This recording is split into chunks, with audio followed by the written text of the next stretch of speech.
Okay, and we're gonna sit back into our child's pose.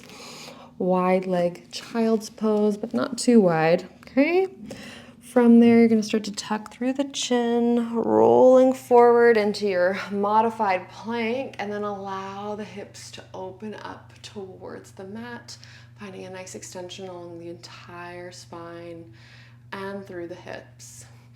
And then you sit it all the way back, reaching back through the bum. Okay, you roll forward. Okay, don't dump down through the hips. You're still thinking lift up to the core, but there's this nice extension there. And back. If your knees are sensitive in these types of positions, I recommend rolling up a towel and placing it behind the knee to give yourself some more space there. So it will limit your flexion so that maybe you can only come, or you can limit it yourself. You come back here, you roll forward, and then come forward, okay? We're gonna hold on this last one. You're just gonna drop one hip more to the mat, looking over opposite shoulder, and then switch other way. Again, it's important not to lose the core here. You'll start to hurt into the lower back. If you find any pinching there, maybe lift out of it a little bit, reconnect to your core. That's a big stretch at the front of the hips. Give me one more each side. Woo. Last one. Back to center, and we're gonna lower all the way down to the mat. Okay, you can take the hands wherever is comfortable, maybe underneath your forehead here, and then walk the legs in parallel. Okay, one leg is just going to lift and circle. Okay, so of course we're going to feel glute and hamstring working for us to lift and circle the leg, but I want you to think it's coming deep from within the hip. That circle, again, you're circling the femur around the entire hip socket. One more in this direction. Let's reverse. And of course, we're not forgetting about the core here, so upper body, allow it to relax, but still think lifting belly button away from the mat to protect the lower back. Let's do 3 more this direction. And 2. Last one. And hold back starting. Before we move on, just take a moment to notice maybe that leg we were just circling feels a lot longer than the other one. We're going to slide that leg now out to the side. If this is uncomfortable for you, you can pad up the knee. I'm going to just shift over on my mat so my knee's protected there. Feels better for me. So we're in this half froggy-like position. And if it's comfortable, you're going to start to lift through the foot, internally rotating the hip, and then lower down. If it's not, just hold this stretch, relax into it. We lift and lower. It's normal for this to get a little bit crampy. Don't worry if that happens. Just release the leg for a moment and then try to hop back in. It's a really deep internal rotation, which is not really a way that we move our hips generally, but we do need it.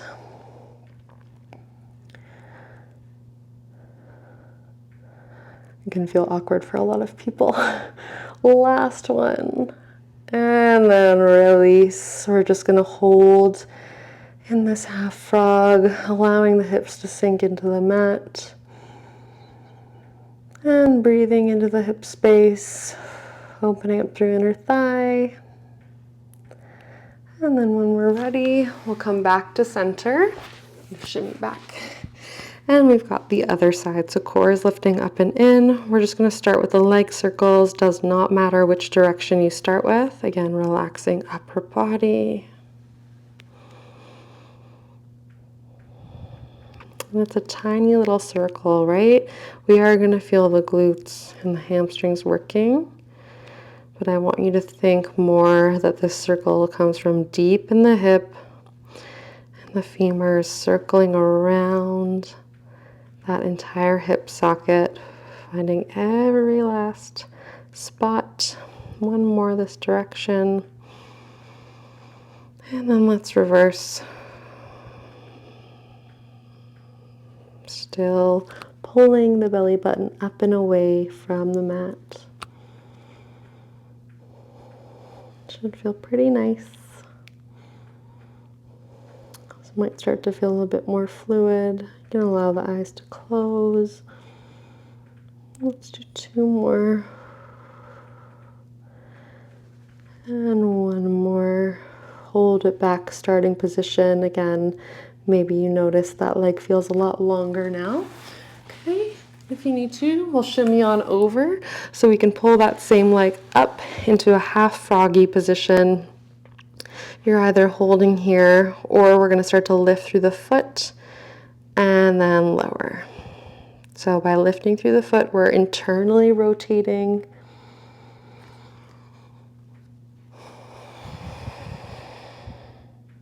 through the hip.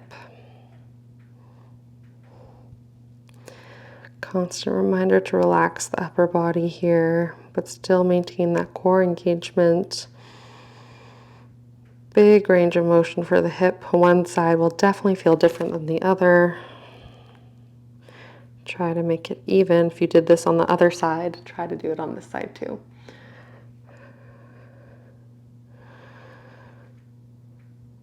Only if it's not hurting you. Last one.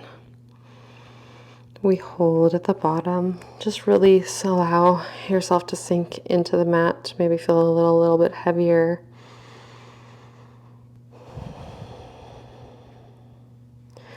And then pull the leg back in parallel. We're going to press on up through the hands. Walk the feet wide and sit yourself back into the child's pose that we started in. Maybe you find a wiggle of the hips side to side. Again, this child's pose range of motion is up to you. You don't have to have the bum all the way back on the heels. We're just wiggling side to side, allowing the bum to get heavier and heavier. And then from here, we're going to tuck through the chin, rolling up bone by bone to come seated on your legs.